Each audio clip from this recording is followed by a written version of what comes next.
بسم اللہ الرحمن الرحیم۔ السلام علیکم۔ آج کا ہمارا موضوع ہے مرکزی خیال، یعنی کہ اس ویڈیو میں ہم بات کریں گے کہ مرکزی خیال کیسے لکھا جاتا ہے اور اس سے کیا مراد ہے اور اس کا مقصد کیا ہے۔ انگریزی میں اس کو سینٹرل آئیڈیا اور مین آئیڈیا بھی کہا جاتا ہے۔ تو مرکزی خیال اردو میں دو الفاظ کا مجموعہ ہے، یعنی کہ دو الفاظ سے مل کر بنا ہے۔ مرکب لفظ ہے، مرکب دو الفاظ سے جو مل کر نیا لفظ بنے اس کو ہم مرکب لفظ کہتے ہیں۔ مرکزی خیال دونوں جو الفاظ ہیں عربی زبان سے ہی اردو میں آئے ہیں اور مرکزی کے ساتھ خیال کا اضافہ کر دینے سے مرکزی خیال بنا۔ تو اگر ہم اس کے معنی کی بات کریں تو مرکزی کسی چیز کا درمیانی حصہ، یا پھر آپ کہہ لیں مین پارٹ، اور سینٹرل پارٹ بنیادی حصہ، ٹھیک ہے۔ اور خیال کا مطلب ہے سوچ، ذہن میں گھومنے والی کوئی بھی بات، تصور یا پھر فکر، اس کو ہم خیال کہیں گے۔ تو اصطلاح میں اس سے کیا مراد ہے؟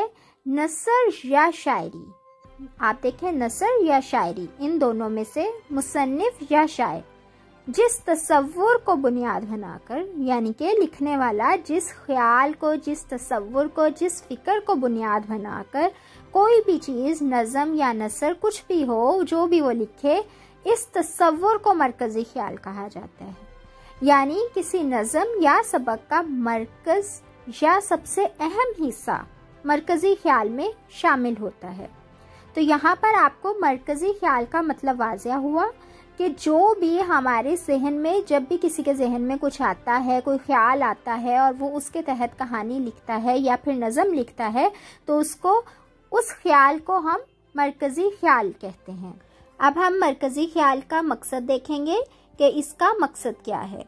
تو مرکزی خیال پورے متن کہتے ہیں ٹیکسٹ کو، یعنی کہ پورے متن کی اہم سوچ یا اہم فکر قاری کو تحریری طور پر اس کا بنیادی نقطہ بتا دیتی ہے۔ یعنی کہ جب ہم مرکزی خیال لکھتے ہیں تو اس کو جو پڑھنے والا ہوتا ہے اس کو پڑھ کے کیا پتہ چل جاتا ہے کہ یہ جو پوری نظم تھی یا یہ جو پورا سبق تھا، اس کے پیچھے کیا تصور تھا مصنف کا یا شاعر کا، یا کیا خیال تھا جس کو اس نے اس نظم میں پیش کیا ہے۔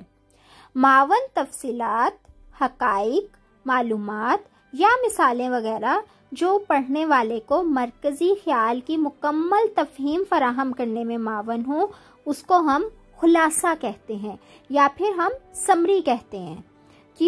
کیونکہ جو معاون تفصیلات، جو جتنی بھی معاون تفصیلات ہوتی ہیں یا پھر جو بھی اس کے پس منظر میں جو کچھ بھی بیان کیا گیا ہوتا ہے، جب ہم وہ چیزیں بھی پیش کر دیتے ہیں تو وہ خلاصے کا حصہ ہوتے ہیں۔